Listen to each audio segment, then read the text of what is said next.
So it seems that the date of March 10th for the release of Warzone was accurate. I know I haven't made a video since my last one that stated as such, but it's here, and so far I've actually been enjoying it. This video will serve as my first impression / review of Warzone after playing it for a couple hours.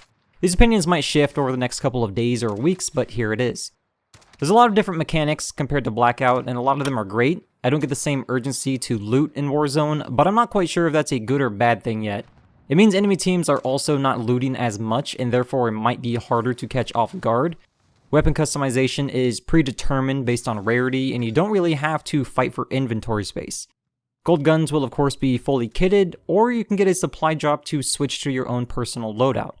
I actually like that, but I wish they kept the Warzone custom loadouts separate from multiplayer. I'm not going to be playing both of those the same way, so I wish I could have had even just 5 dedicated to Warzone. I'm not a big fan of players starting out with 2 armor plates. I have yet to get into a gunfight against someone that isn't stacked up on armor plates, and they seem to be abundant around the map. It makes soloing an entire team very hard in Warzone, and hot drops are pretty rare. The armor plate mechanic is also very similar to what I had suggested near the beginning of the armor debate in Blackout. I don't think I really like either one more, but this one seems statistically easier to balance. Starting with 2 plates means players start out with 200 health. Each plate represents 50 health. If players start with just 1 plate, they would have 150 health, and that might encourage more exploration and looting.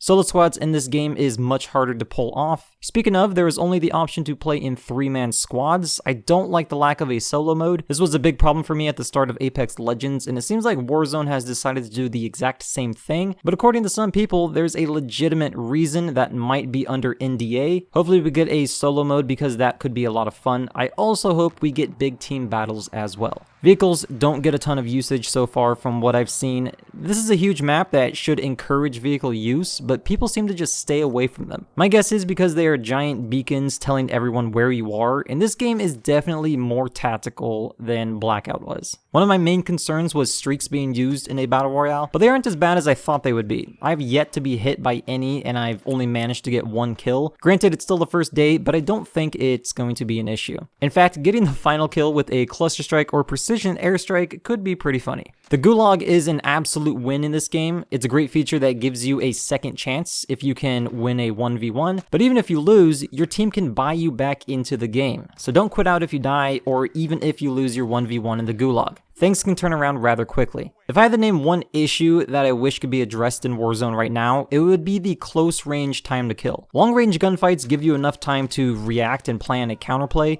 but close quarters fights are over so fast it's hard to outplay someone sitting in a corner, especially shotguns. I feel like the range is much greater than what something like the MOG has in Blackout, and I think they should be nerfed a bit. So yeah, that's about it so far. I'll have more to say about Warzone in my next video, but I can see myself playing this quite a bit. I hope this is given more attention than multiplayer has received over the past few months, because it has a lot of potential. Possibly balance close range time to kill, and remove 1 starting armor plate. Those are my only 2 critiques. I hope you guys enjoyed the video, and I'll see you next time.